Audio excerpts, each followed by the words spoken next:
Bienvenue au Saguenay-Lac-Saint-Jean. Bienvenue dans la zone boréale.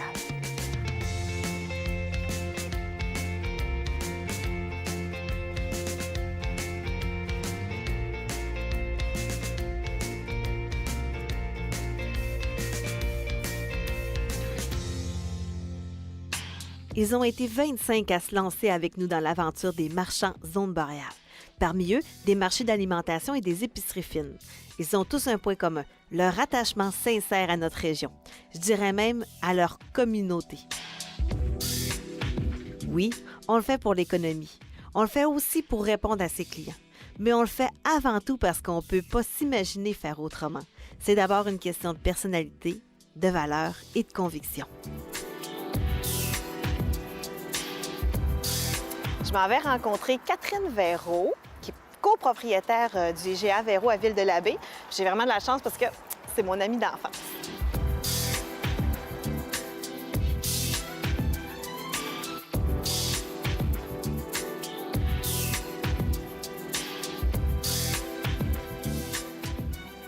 Qu'est-ce qui a changé depuis 2013, du moment où ce que tu étais puis où ce que tu es rendu? Y avait-tu une vision que tu avais où tu voulais vraiment continuer? Qu'est-ce qui avait commencé avec tes parents? On voulait vraiment laisser la vision familiale, montrer qu'il y a une continuité, puis garder nos produits maison qu'on fait nous, ici en magasin, puis l'ambiance familiale avec la clientèle.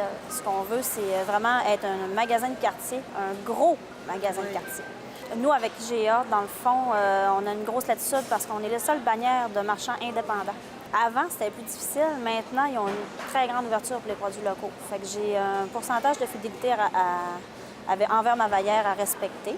Fait que ça, c'est des choses qui sont listées. Que je dois pour acheter l'ensemble? par ma bannière. Des OK. fournisseurs locaux qui sont listés aussi, mais 90 de tout ce que j'achète en magasin doit être autorisé par ma bannière. Sauf que j'ai un 10 de latitude. Puis ce 10 $-là sert souvent à acheter de producteurs locaux ou avec d'autres entreprises qui veulent rentrer en magasin ou qui ne sont pas listées.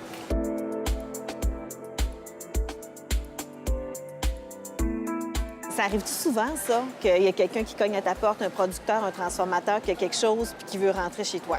Assez, oui. Oui? J'ai une moyenne d'environ un par mois. Ça peut être du sirop d'érable, des tartes, des bleuets. Là, on a des bleuets dernièrement qui sont rentrés en magasin qu'on n'avait pas, qu'on ne savait pas comment ça se fait qu'on n'avait pas ça. Puis ça faisait longtemps que le producteur existait. Ça arrive assez souvent.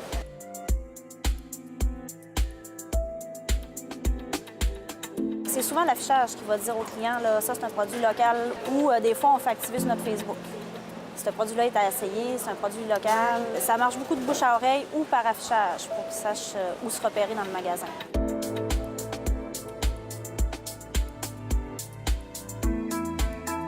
Comment ça va avec la pancarte zone boréale? Ça a-tu fait une différence? Ça donne le répertoire visuel au client. Puis nous, on ne fait pas un étalage complet de produits régionaux parce que quand on se promène dans le magasin, il y en a partout. Fait que le client, s'il va dans une sauce, il va pouvoir prendre une sauce régionale ou une sauce d'une autre compagnie. Fait qu'il a le choix, puis il prend sa décision vraiment par rapport à ses valeurs à lui.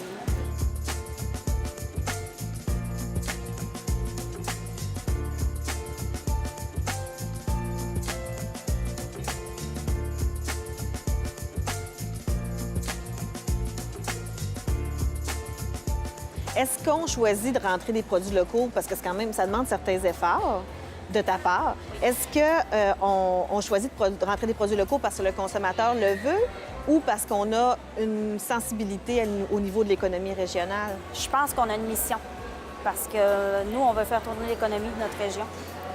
Puis, et le consommateur est intéressé à acheter un produit régional. De plus en plus, il est sensibilisé. Il y a des annonces à la radio, il y a des émissions de télé maintenant. Le consommateur achète maintenant en conscience de cause. Nous, en tant que marchand, je pense que c'est important de faire valoir ta région. Puis c'est important de faire rouler l'économie parce que c'est nos clients. Ces producteurs-là vont acheter chez nous, ils collaborent avec nos employés. On a tout le temps un excellent service. Fait que, on trouve ça important de prôner l'économie locale.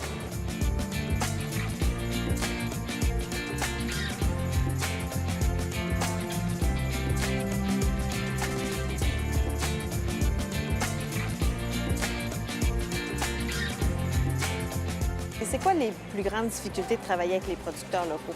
Les grands défis? C'est d'être capable de les placer dans mes comptoirs parce que j'ai des planogrammes à respecter. Et il faut que je le fasse une place. Fait à toutes les fois que je prends un fournisseur local qui n'est pas autorisé par ma bannière, parce que j'en ai qui sont autorisés, il faut que je lui trouve un endroit approprié dans mes comptoirs. Mais dans les dernières années, ma bannière a fait énormément de chemin là-dessus, puis il me laisse de la latitude dans mes planogrammes.